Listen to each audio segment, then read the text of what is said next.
I'm Dexter.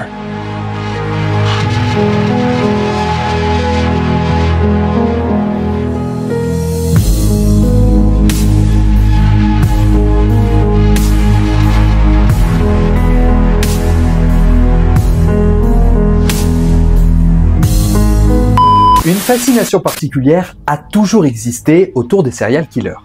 Toujours en prenant un peu de distance, les méfaits de ces personnages dérangent autant qu'ils intriguent.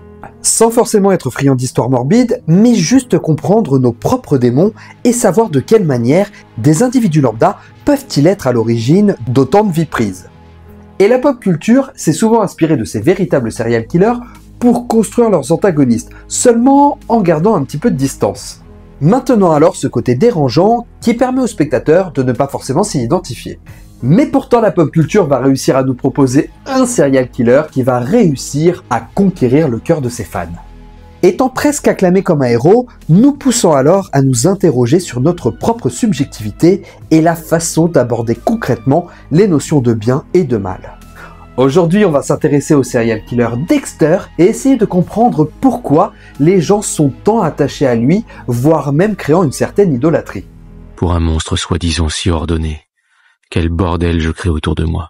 Dans cette vidéo, nous reviendrons bien sûr sur les œuvres mettant en scène le serial killer, nous irons explorer ces fameuses notions de bien et de mal en nous interrogeant sur la manière dont le serial killer a su être validé par ses proches et ses spectateurs. Mais pour commencer, je vous propose de revenir aux origines du personnage et de son créateur, Jeff Lindsay, auteur du roman Ce cher Dexter. Je n'ai pas créé un monstre, j'ai été l'instrument d'un monstre. Jeffrey P. Freundlich, né en 1952 à Miami, commence sa carrière en tant que musicien pour se lancer ensuite dans une carrière de comédien sous le pseudonyme de Jeff Lindsay. Jeff Lindsay va d'ailleurs admettre ne pas réussir sa carrière après près de 15 ans passés à Hollywood, ayant essayé tous les types de carrières qui selon lui est la principale raison de ses échecs. Après avoir dirigé une compagnie de théâtre avec des amis et écrit quelques pièces, c'est sa femme Hilary Hemingway, écrivaine et nièce de Ernest Hemingway, qui lui conseille de se focaliser sur un art spécifique. Le couple décide alors de quitter Hollywood pour retourner en Floride. Hilary occupe un poste de productrice de journaux TV alors que Jeff fait quelques cours dans une université et écrit quelques papiers de son côté. Une histoire qu'il écrit autour de la vie d'un père de famille. Alors qu'ils sont en train de dîner en famille, Jeff sent l'inspiration monter, attrape des serviettes de table et commence à écrire dessus des ébauches de ce qui va devenir son best-seller, l'histoire de Dexter. Lors de l'écriture de son récit, il se sert du registre Illegal Laughter, autrement dit le rire illégal que son professeur de théâtre lui avait enseigné. Un style d'humour qui va servir au succès de son premier roman, Ce cher Dexter. Ce cher Dexter va être édité pour la première fois en 2004. Et le livre va être un véritable succès, notamment pour sa particularité d'avoir une narration à la première personne et qui plus est par le serial killer du livre qui paradoxalement en est le protagoniste.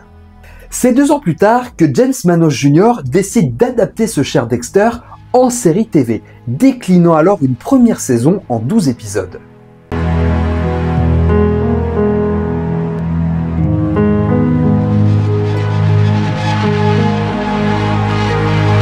La série est un véritable carton et va être renouvelée pour une nouvelle saison qui cette fois-ci prend une liberté scénaristique. Une histoire totalement originale étant donné qu'elle n'adapte pas la suite des aventures de Dexter en roman Le Passager Noir, qui a d'ailleurs été renommé ensuite Dexter revient. De son côté, Jeff Lindsay va continuer à écrire sur Dexter, le déclinant en 8 romans jusqu'en 2015, s'éloignant totalement de la direction que prend la série qui va elle-même s'étaler sur 8 saisons. La série va d'ailleurs proposer quelques spin-offs, mais ça, j'y reviendrai un peu plus tard. Plus d'une fois, j'ai eu l'impression qu'il me manquait des pièces essentielles du puzzle. En voilà une de plus. Maintenant qu'on a posé les bases, l'histoire de Dexter, de quoi ça parle? Ou plutôt, qui est-il exactement? Dexter est un jeune homme aux apparences charmantes. Il travaille pour la police de Miami au secteur scientifique en tant que spécialiste des taches de sang. Dexter est le reflet du jeune homme à qui tout réussit. Un appartement bien entretenu, une vie discrète et une sympathie qui le fait être apprécié par tous ses collègues. Enfin presque. Côté vie privée, Dexter a une vie bien rangée. Il a une sœur, Debra, avec laquelle il est très proche, qui bosse d'ailleurs en tant que flic, tous les deux élevés par leur père veuf Harry Morgan. Lui-même décédé prématurément alors que Dexter et Deb commençaient tout juste leur vie d'adulte. Il fréquente une jeune mère célibataire, Rita, une femme traumatisée par la violence de son ex-conjoint. Mais ce qui en apparence semble être bien banal, dans l'ombre, Dexter est en réalité un serial killer. Sélectionnant ses victimes par rapport à un code que Dexter se fixe, à savoir ne tuer que des personnes qui le méritent et qui ont réussi à échapper au système. Le besoin de sang de Dexter naît en réalité d'un traumatisme d'enfance, où à l'âge de 3 ans, il est retrouvé par Harry dans un conteneur baignant dans le sang de sa mère, torturé et assassiné par des dealers de drogue. Et cette expérience va malheureusement éteindre tout sentiment humain pour Dexter, qui très vite va manifester le besoin de tuer, commençant par des animaux étant enfant.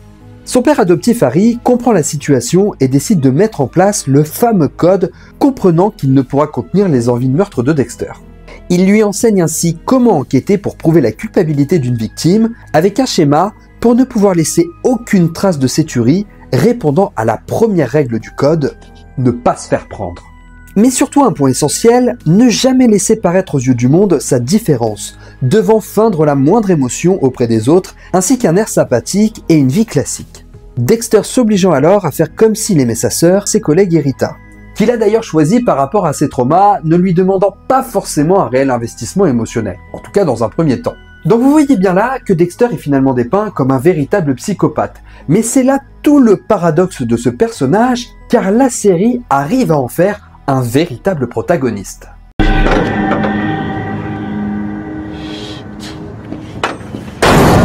Surprise, motherfucker! C'est pourquoi il est légitime de se poser la question, pourquoi aux yeux du public, on arrive à faire de Dexter un héros à part entière? Déjà, on pose une question essentielle sur la moralité, quant aux raisons de rendre légitime le fait de supprimer une vie, à savoir considérer que cette vie l'a forcément mérité. Un élément clé dans la soif de sang de Dexter, étant donné qu'il ne s'attaque qu'à des criminels notoires ayant échappé à la justice. D'ailleurs, vous noterez un élément intéressant, c'est que la règle qui définit le choix des victimes sur le fait qu'elles doivent être des criminels ayant échappé à la société arrive en deuxième position seulement dans le code d'Harry. Un élément plutôt étrange, étant donné que cette règle, à mon sens, devrait être la numéro 1 du code. En tout cas, si on veut le réfléchir d'une manière éthique, bien évidemment. Mais pourtant, la première règle du code va être ne pas se faire prendre.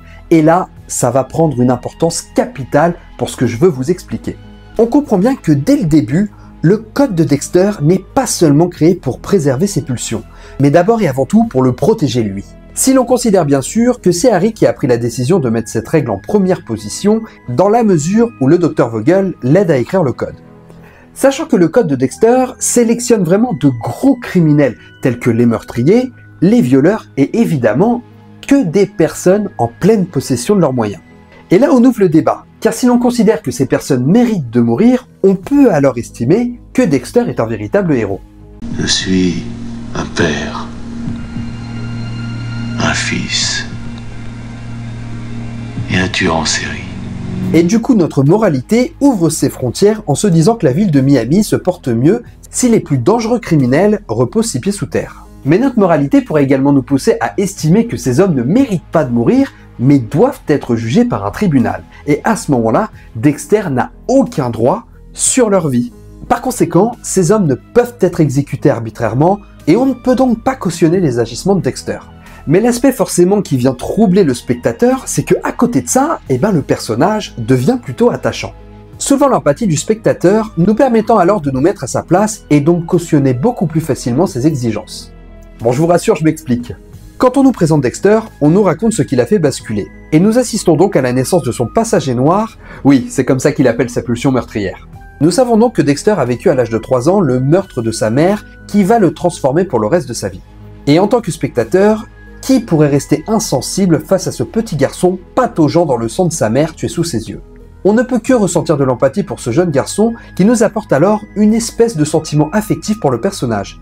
Et nous comprenons alors que Dexter décide de lui-même d'orienter ses pulsions vers une tuerie plus noble, et donc forcément plus acceptable pour le spectateur. Et en plus de ça, le personnage va évoluer. Sa vie va lui amener à avoir des actions plus nobles et une personnalité plus nuancée, principalement sur le fait que Dexter va fonder une famille avec Rita et avoir un fils avec elle. C'est alors que Dexter va commencer à ce qui lui semblait impossible, développer des sentiments, s'éloignant du monstre qu'il était avant tout en gardant ses pulsions de meurtrier et ayant pour ambition de pouvoir alterner sa vie de papa et sa vie de tueur. Malheureusement, le destin aura d'autres desseins pour le tueur, qui va perdre sa femme dans ce cliffhanger emblématique, tué par le tueur de la Trinité, retrouvant son fils pataugeant dans le sang de sa mère, reproduisant alors une espèce d'héritage familial. Seulement Dexter, ne pouvant s'occuper de Rita, reste avec son fils Harrison, faisant de son mieux pour l'élever dans des conditions les plus normales, tout en pouvant continuer ses activités nocturnes. Et là aussi on se confronte à tout le paradoxe du personnage, qui à la fois pris d'empathie par le spectateur, cautionne ses agissements, espérant qu'il réussisse au mieux sa paternité, alors qu'en réalité, on pourrait y voir une métaphore de l'homme égoïste qui, malgré ses responsabilités, ne peut se résigner à changer de vie et renoncer à ses activités. Et dans le cas de Dexter, on peut dire que ses activités sont pas vraiment banales.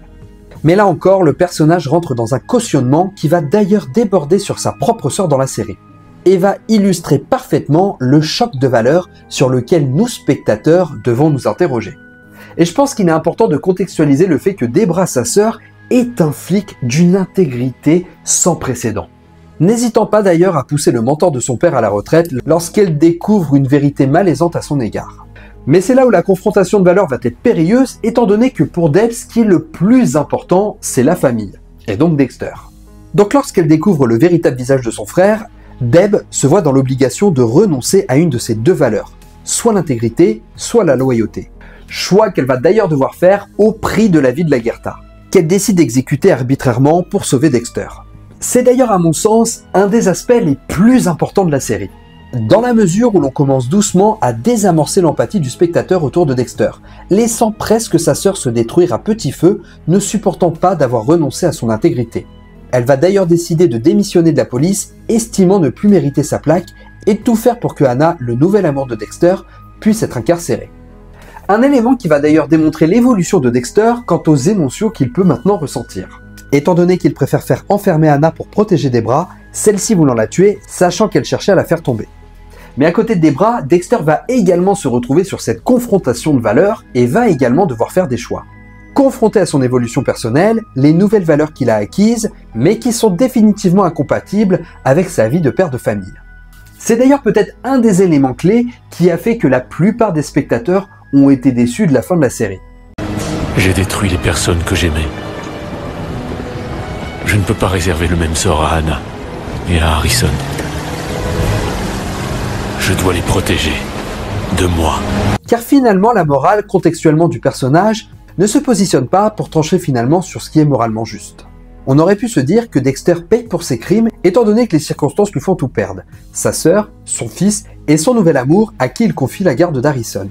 Et bien évidemment, il est également obligé de renoncer à son passager noir, se recluant dans une vie d'anonyme, se faisant passer pour mort après la tempête. Alors je vais pas lancer le débat dans cette vidéo à savoir si la fin était réussie ou non, parce qu'à mon sens c'est clairement pas le cas, mais encore une fois, je veux vraiment qu'on continue à s'interroger sur l'empathie du spectateur vis-à-vis du personnage. Car on est en droit de se poser la question si la fin de la série peut être considérée comme celle que le personnage mérite. Pour ceux qui vont défendre le statut de héros, on pourrait avoir l'idée que Dexter a voulu sauver tout le monde, et qu'il décide cette fois-ci de faire passer ceux qu'il aime avant lui en les protégeant de lui-même. Une manière également de se punir lui-même de cette vie monotone, loin du soleil, loin du sang, estimant qu'il doit payer pour ce qu'il a fait. Et quand je dis ce qu'il a fait, je parle évidemment vis-à-vis de ses proches, pas de ses crimes en tant que serial killer. Mais pour ceux qui pensent que Dexter ne mérite pas d'être sauvé, on peut avoir la perception de ce final comme le prix d'une vie à avoir commis de terribles meurtres, méritant le fardeau qu'il doit vivre en ayant tout perdu. Et bien sûr, on peut très largement imaginer ces deux lectures, à savoir si Dexter mérite ce qu'il a ou s'il doit être condamné.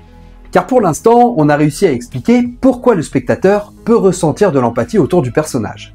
Mais maintenant qu'on a posé ça, revenons sur un regard un peu plus rationnel et examinons les faits. Je te le dis, il préfère brûler vif que de se faire cramer. Super réplique pour mon film. Car dans les faits, Dexter n'est ni plus ni moins qu'un meurtrier en soif de sang. Un homme qui trompe son monde, sa famille, son fils. C'est un être terriblement dangereux qui n'hésite pas d'ailleurs face au danger à sacrifier des victimes innocentes. Car je vous le rappelle, quand ça sent le roussi pour lui, il ne va pas hésiter à sacrifier Dox.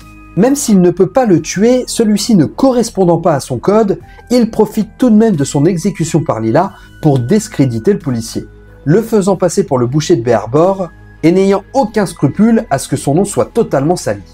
Mais bien sûr, cela coïncide totalement sur le fait que Dexter ne ressent aucune empathie à ce moment-là. Mais force est de constater que Dexter n'épargne pas les innocents et particulièrement ceux qui ont vu clair dans son jeu et qui ont compris ce qu'il était réellement. On peut noter également que Dexter ne s'est jamais levé un beau matin en se disant « je vais arrêter les criminels de cette ville ».